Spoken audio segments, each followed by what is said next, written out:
Somo ni wakati Mungu anataka kukubariki. Mpaka sasa nimeshafundisha kweli 4, si ndio? Wangapi wanaweza kuzungumza hizo kweli 1, 2 au 3?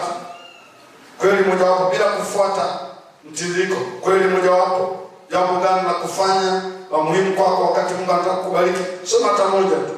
Nyosha mkono alafu nikusikie unasema. Mzee wa kanisa, kuna mahali lazima utoke. Tiba lazima uwe mtii. Pale dada,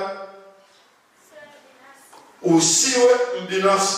Na hiyo ilikuwa pointi ya Jumatano. Nyingine moja ndio fahamu ya kwamba utakutana na changamoto. Asa leo tutaenda pointi moja tu ya 5 inayosema usiwape nafasi. Usiwape watu nafasi hadi ukasahau uhusika wako. Wakati Mungu anataka kukubariki, pointi ya 5, usiwape watu nafasi hadi ukasahau uhusika wako.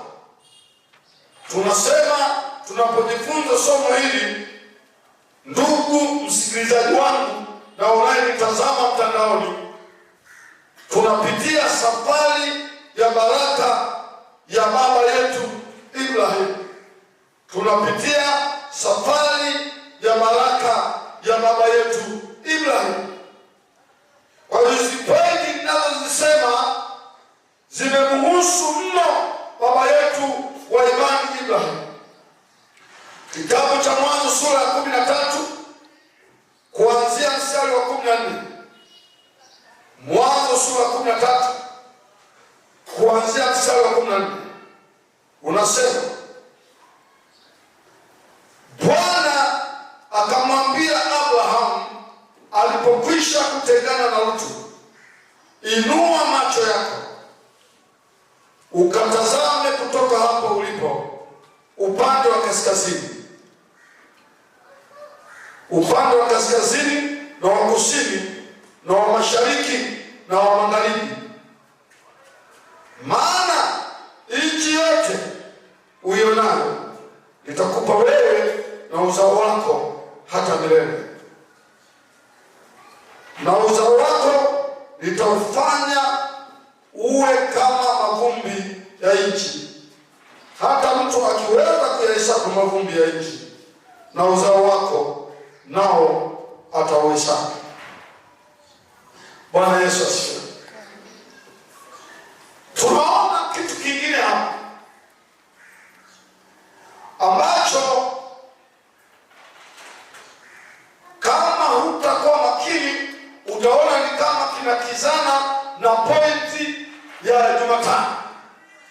Jumatano nilisema ya kwamba Mungu anapotaka kuyabarikia maisha yako, chunga sana usiwe binafsi.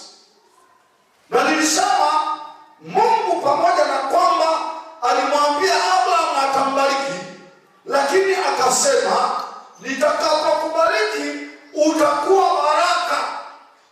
Jamani, amen. Yaani watu wengine watapoleana kitu kutoka kwako, watapata kitu kutoka kwako. Nikasema Mungu anatubariki ili tuwabariki wengine. Unapokosa kuwa baraka kwa mwingine, automatically unafanya Mungu azuie kuachilia baraka kwako. Na naomba tena nisaidie kumuuliza jirani yako, baraka zako mimi zimenisaidia nini? Ndio. Baraka zako mimi zimenisaidia nini? Muulize tena, baraka zako mimi zimenisaidia nini? Mungu anasema nitakapokubariki Ibrahim na wewe uwe baraka. Haya maneno Abraham akachukua. Na tuliangalia kuanzia mstari wa 5. Biblia inasema Abraham kwenye ile safari akamchukua ndugu yake Lutu na wengine akaongozana nao kwenye safari yake ya baraka. Rudia tena kumwambia jirani yako, kwenye kwenye safari yako ya baraka nichukulize. Hakuondoka peke yake. Ilikuwa sio kazi ya Mungu kumwambia ondoka na Rutu. Kazi ya Mungu ilikuwa ni kwamba ninakubariki, lakini na wewe uwe baraka.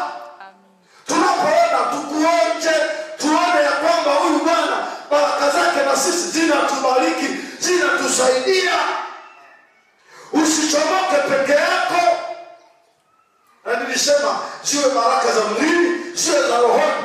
Kuna viwango fulani unapanda vya kiroho ya maombi. Chukua watu 2 watatu, panda nao na nguvu hizo za maombi, panda nao na nguvu hiyo ya uwezo wa kuhubiri. Usipande peke yako. Jamani, amen. Tengeneza watu wa aina yako.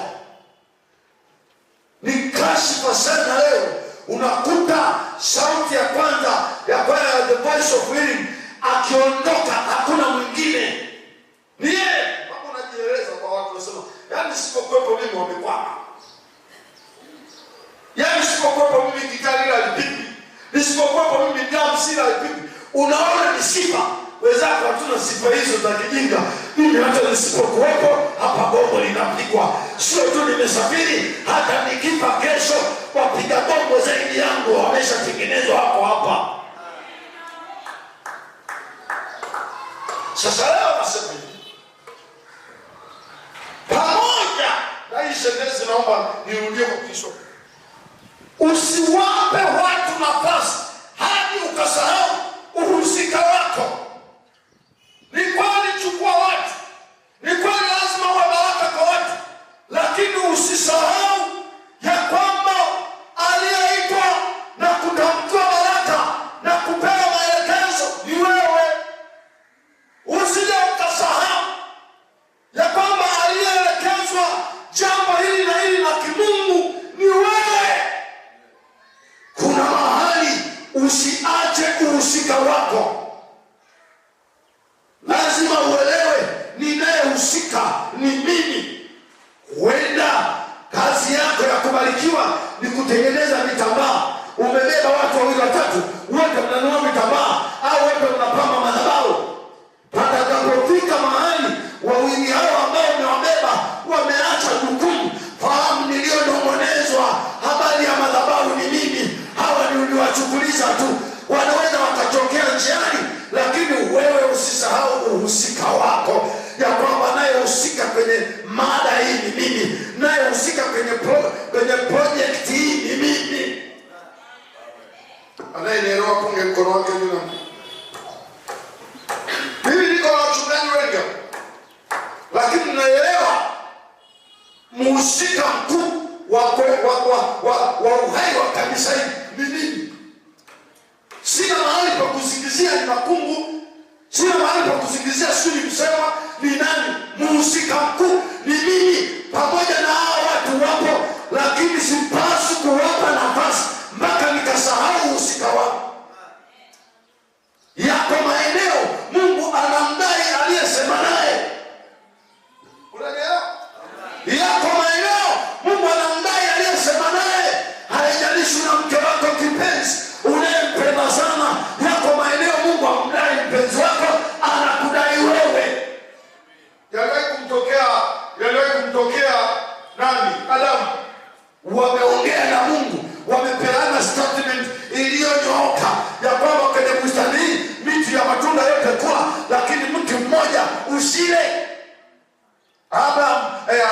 Adamu alikuwa na Hawa, lakini pakafika mahali akasahau uhusika wake, akabebelezwa na mtazamo wa Hawa aliyekutana na shetani, akawatunda na yeye akapewa, akala, akakubali.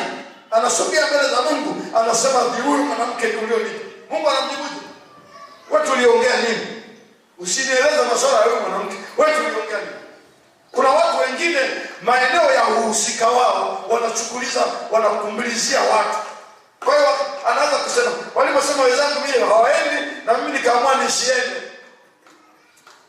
Kuna mahali watu watasema hatuendi, wewe nenda. Kuna mahali watu watasema sitaki, wewe taka. Maana Mungu alichoongea na wewe sio alichoongea na wengine. wengine unawashirikisha tu kama ni kizuri, lakini pakifika mahali hawakuelewi. Ng'ang'ana na Bwana aliyesema na wewe kutekeleza jambo ambalo utakapolitekeleza litasababisha baraka kwenye maisha yako, lakini usizingizie mtu mwingine awaye yoyote. Maandiko yananiambia Abrahamu akatoka na Lutu, ni sawa na ni upendo, lakini palifika mahali mtazamo wa Abrahamu na Lutu vikawa tofauti. Lutu akawa anaangalia mwilini tu, lakini Abrahamu yuko rohoni. Maneno ya Mungu yanasema Abrahamu, wafanyakazi wake na wafanyakazi wa Lutu wakaanza kugombana. Ugomvi ule ukafika masikioni mwa Abrahamu, wala Lutu hasaishi ule ugomvi. Yeye ni mtu wa mali tu, yeye ni mtu wa kondoo tu, yeye ni mtu wa mbuzi tu. Abrahamu anaelewa Mungu anayetaka kunibariki hataki migogoro, hataki chuki. Ninatembea na mwenye kinyongo, ninatembea na mwenye chuki, ninatembea na mwenye mtazamo hasi. Pakafika mahali Abrahamu akasema isiwe sababu, chagua utakako kwenda. Ukienda kushoto nitakwenda kulia, ukienda kulia nitakwenda kushoto. Usiwepo ugomvi katikati yetu. Maneno ya Bwana yanasema wala Lutu hakujali. Ingelikuwa mimi ningegoma, ningesema mimi nimebebwa tu, siwezi kuchagua kwa kwenda, nikakung'ang'ania wewe. Kumbuka juzi nimesema kuna watu wengine usiwaache, ni baraka zako, ni neema kwako. Unapoachana nao unaachana na baraka wako. Watu wanafikiri mchezo. Hata nyinyi wakwesheni nawaambia, wako wengine mko kwenye mbavu za kalinga, hapa ndiko ziko baraka zako. Ukichomoka umeachana na baraka zako. Lutu hakujali hayo, yeye akaona yale mafanikio ni yake, asijue ya kwamba alikuwa anatembea na sambode mwenye baraka, akafikiri zile baraka zote ni zao, kwa sababu Mungu njiani. Mifugo ya Lutu iliongezeka kwa sababu Abrahamu yupo. Kila kitu cha Lutu kiliongezeka kwa sababu ya Abrahamu yupo. Amani iliongezeka kwa sababu ya Abrahamu yupo. Ulinzi ulikuwa kwa kutosha kwa sababu ya Abrahamu yupo. Yeye akashindwa hilo, akaamua haraka kabisa kuchagua. Akachagua eneo nzuri kuliko lile ambalo liko mbele ya Abrahamu. Abrahamu akamwambia sawa, nenda. Sasa maneno ya Mungu yanasema ikawa Abrahamu baada ya kuachana na Lutu. Hebu mgeukie jirani yako, mwambie kumbe kuna wakati baada ya kuachana na wewe ndio unaweza kujiona baraka. Mwambie kabisa. Mwambie tena. Kuna wakati ni baada ya kuachana na wewe. Kuna wakati wengine mnang'ang'ania tu, mnang'ang'ania kuwa na mtu tu, unang'ang'ania kuwa na mtu. Kuna wengine baada ya kuachana nao ndio mambo yanaenda mswanu. Kuna wengine ni Lutu kwenye mbavu zako. Usipoachana nao neema succeed, ufanikiwi. Lazima uachane nao, lazima uachane nao. Nasema lazima uachane nao, iwe ni kwa maumivu, iwe kwa namna yote. Ndio maana maandiko inasema ikawa baada ya Abrahamu kuachana na Lutu. Maana yake nini? Muda wote ambao Abrahamu alikuwa na Lutu, Mungu akumuonyesha Kanaani yake. Mungu alinyamaza kimya. Kila kitaka kumuonyesha anaangalia, anaona yuko na mtu sio sahihi. Omba Mungu akupe watu sahihi. Omba Mungu akupe watu sahihi. Kuna watu wengine ni Lutu kwenye mbavu zako, hautaonyeshwa Kanaani mpaka uachane nao. Na wao unaona wako sawa, tunaona kuna wote ni wagosheni. Lakini kuna watu pigia mstari, weka kizuio kati yako wewe na yeye. Mkutane tu habari. Usimwingize kwenye chumba chako cha ndani cha moyo wako. Atazuia Mungu kusema na wewe. Roho aliyokuwa nayo Lutu ilikuwa ngumu sana Mungu kumbariki Abrahamu akiwa na Lutu. Ni roho ya ajabu sana. Ya ajabu sana. Mtu anakuchukua unaondoka masafa ya mbali, mko wote, unashindwa kunyamazisha wafanyakazi wako kwamba nyinyi nyamazeni, msigombane na bosi wangu. Huyu amenibeba tu hii safari, nilikuwa simu. Hafanyi chochote. Manake anapalilia mgogoro. Wakina Lutu ni wale wa kupalilia mgogoro. Hivi unafikiri hicho endelea nini? Abrahamu anapoachana na Lutu na wafanyakazi wake, wale wafanyakazi wa Lutu waliwapungia hata mkono wafanyakazi wa Abrahamu. Wakaona nakwambia Lutu alichokwenda kukikuta kule Soani, alichochagua kwa mtazamo wake akafikiri kuzuri, alichokikuta kule kwanza akakutana na vita na kutekwa sio mara moja. Kama haitoshi Sodoma ikachoma moto, mke wake akageuka kwa kuwa la chumvi, yeye akaishia kulala na watoto wake, akawazalisha watoto wake wa kuzaa mwenyewe. Hapa akawa salama. Sina muda mwingi wa kuhubiri. Kuna mahali pakiza uhusika wako. Mungu anasema nini na wewe? Usiwe na company. Kila eneo unataka company. Kila eneo unataka company. Kuna maeneo yanataka kujitose peke yake. Inawezekana kwa wale mliozaliwa tumbo moja, hakuna hata mmoja ana siri hiyo. Mwenye siri hiyo ni wewe. Inawezekana hata katika zoni hakuna mwenye siri hiyo. Mwenye siri hiyo ni wewe. Inawezekana hata kwenye uongozi wa mashemasi wote hakuna mwenye siri hiyo. Mwenye siri hiyo ni wewe.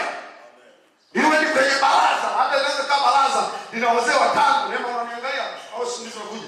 Na watano sita rudi naona kama uko Kakabolo bado. Inawezekana ni wewe. Kati ya wazee Mungu ana jambo na wewe peke yako. Usijishirikishe. Inawezekana kati ya wachungaji walioko Bosheni ni wewe, au kwenye zoni ni wewe, au kwenye jimbo ni wewe. Usisahau uhusika wako. Mungu ni Mungu wa wote, lakini ni Mungu wa kibinafsi. Narudia tena, Mungu ni Mungu wa wote, lakini ni Mungu wa kibinafsi. Wa wote kama hivi tunamwimbia, wote anakupenda. Kibinafsi anashughulika na mtu binafsi peke yake. Kuna vitu vingine anaambiwa yeye, anaambiwa mtu peke yake. Aliyeambiwa usinyoe nywele alikuwa Samsoni tu. Na nyakati hizo wakashangaa wako na Haile Selassie. Wako na jamaa lenye manywele marefu. Mungu amesema usinyoe, lakini hakusema hivyo na Elia, hakusema hivyo na Elisha. Kuna mtu ananielewa?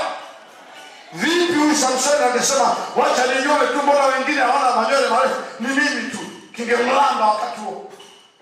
Na aliporuhusu Delila asiondoe nywele, watu ndio wanazungumzia kiroho, ziliondolewa nywele kama nywele. Halikuwa hapana maana ya kiroho pale. Wala hapakuwa na maana ya kwamba Samson alikuwa haruhusiwi kuoa kwa ofisi. Wakati huo ilikuwa mtu anaweza kuoa tu kama Mungu anataka kufanya kitu fulani. Swala lilikuwa ni nywele kama nywele. Sijui kuna mtu ananielewa? Alipaswa kutoka kichwani kwa mapatano yake yeye na Mungu. Sasa akataka zitoke ziwe kama wengine, wakatoboa macho. Usisahau uhusika wako binafsi. Abraham akakubali kuachana na Lutu, abaki yeye kama walivyoongea na Mungu. Ningeukia jirani yako mwambie maneno haya. Mwambie kuna wakati na kuacha pembeni. Nibaki mimi kama nilivyoongea na Mungu. Mwambie tena maneno haya. Kuna wakati nitakuacha peke yako. Nibaki mimi na kama nilivyoongea na Mungu.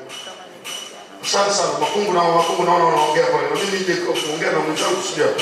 Kuna wakati nitakuacha peke yako. Nibaki mimi na kama nilivyoongea na Mungu. Maneno mazito sana. Lakini yana maana. Wakati huo hata mchungaji anaweza sikuelewe. Kwa sababu nikwambie kuna kitu kingine unaweza kaambiwa kizani kabisa ambacho mimi mwenyewe sikielewi. Naweza nikatia huruma nikakuonea huruma.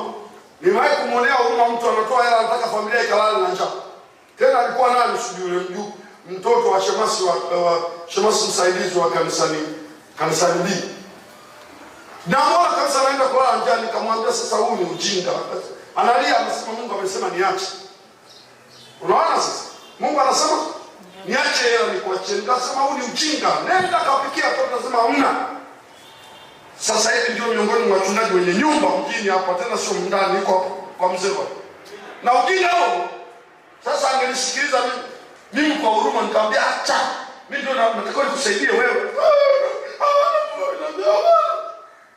Naambia acha.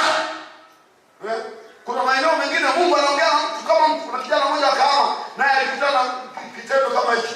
Anasema yuko kwenye harusi yake inafunga Jumapili. Hiyo Jumapili hiyo asubuhi alikuwa na milioni 1.4. Mungu anamwambia kumuta hizo hela zote mpelekee mchungaji, alafu wewe baki una hata shilingi.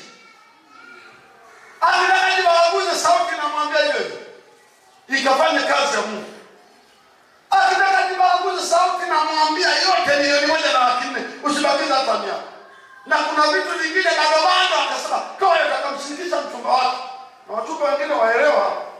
Mchumba wake akasema kama amesema Mungu toa, sisi hata kama tutaenda mbinguni hata tusiende. Anasema akampigia simu kiongozi wake akasema na pesa hapa, nataka nipande mbegu ya kwanza maisha yangu.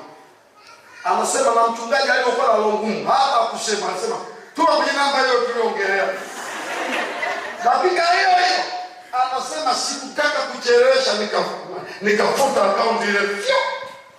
Mpaka anakwenda kwenye harusi jioni, alikuwa na zaidi ya milioni 2 na kitu kwenye account. Ameenda anamilipia vitu vyote. Unaona jinsi ambavyo uhusika wako usiache. Uliyeambiwa ni wewe. Abraham alijua baadaye, niliambiwa ni hatuoni Abraham analia, ndio tunaniacha kweli. Yeye akabaki na Mungu. Na Biblia inasema baada ya kuachana akamwambia inua macho yako. Wako watu Mungu atamwambia inua macho yako sasa. Atakwambia inua macho yako wewe. Ilikuwa na ubiri sehemu nikasema hivi. Yale maeneo aliyotoa Abraham yalikuwa maeneo kamikami.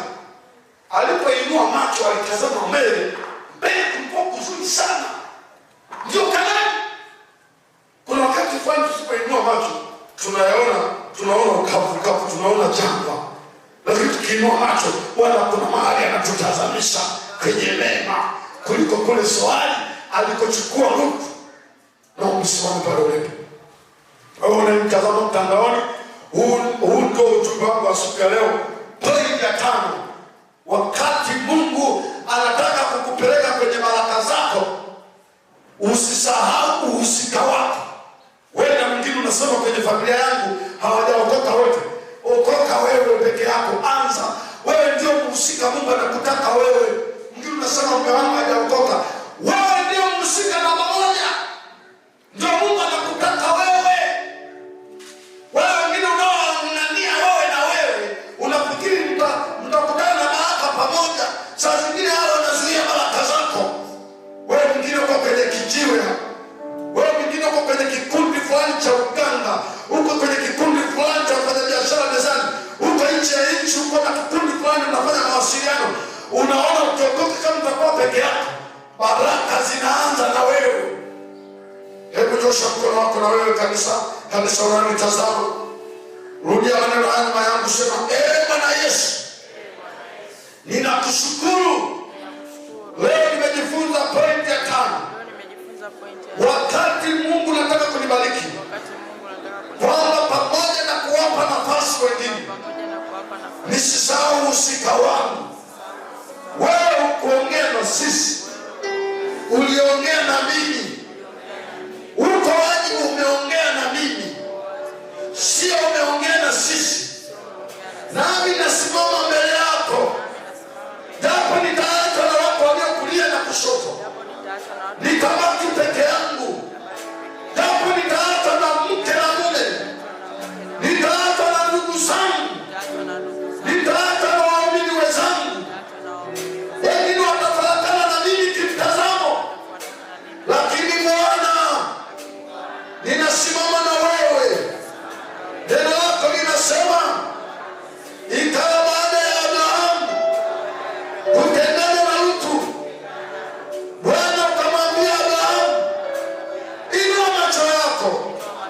Na mimi leo, hata kama nimetengwa, hata kama nimeachwa, nainua macho yangu. Nainua macho yangu. Silioni fungu la Lutu kama ni jema zaidi. Fungu linalotoka kwako ni jema zaidi. Baba, ninaomba unisaidie. Siko peke yangu, niko na wewe. Ulianzisha safari yangu na utaikamilisha. Ninafahamu ya kwamba nimeyaona ni magumu, lakini nikiinua macho yangu, iko Kanaani mbele yangu. Na hapo Bwana ulimalizia ahadi nyingi kwa Abrahamu. Kule mwanzo kuzungumza kwamba uzao wake utakuwa kama mavumbi. Kule mwanzo kuzungumza baraka kubwa sana. Hapa alipoachana na Lutu, uliongea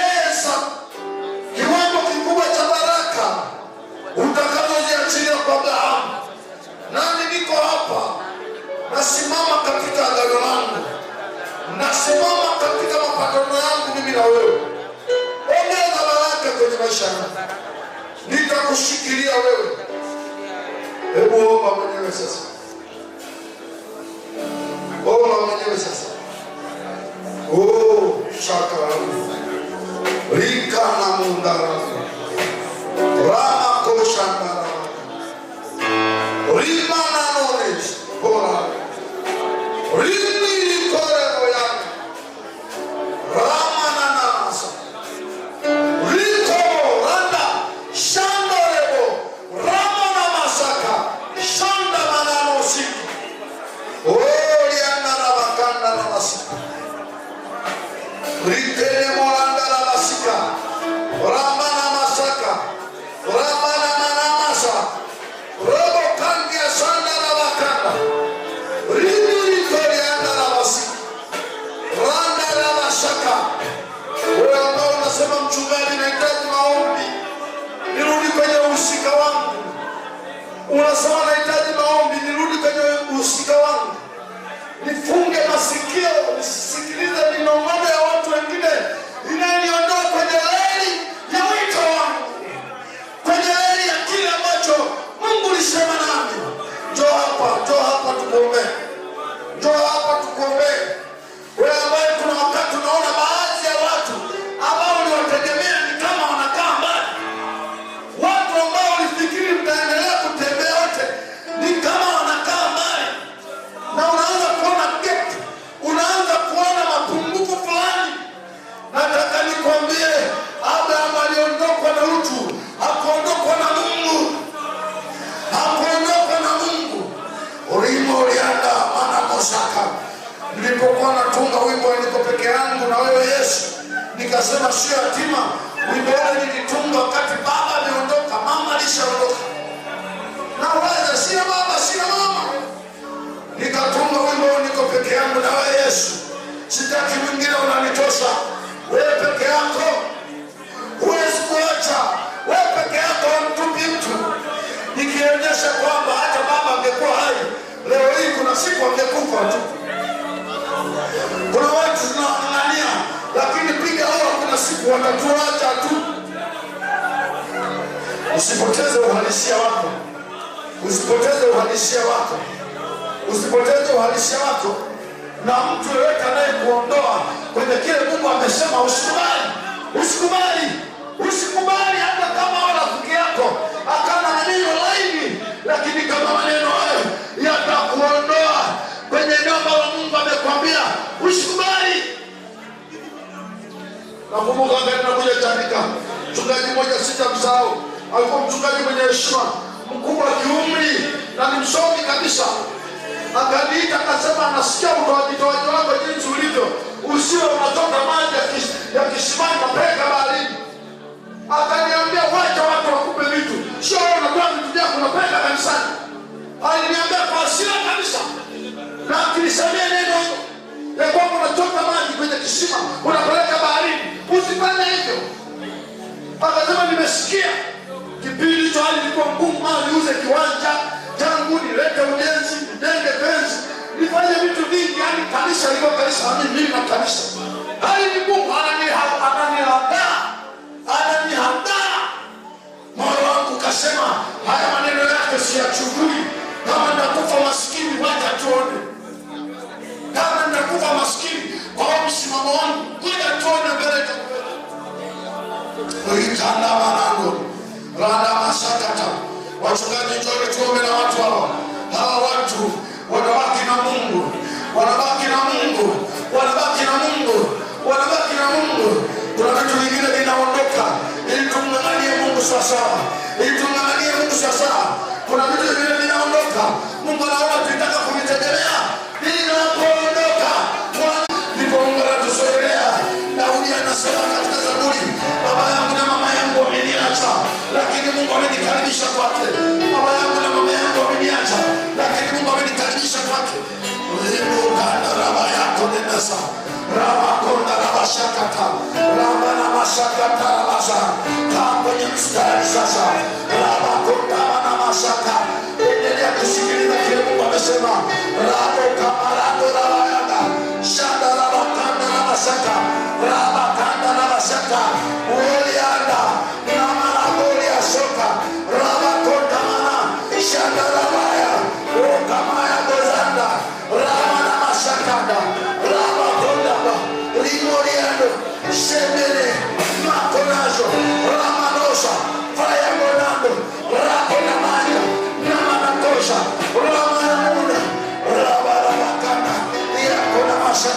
Mungu hawezi kukuacha hata kama umekuacha watoto, hata kama umekuacha mume, hata kama umekuacha mke, hata kama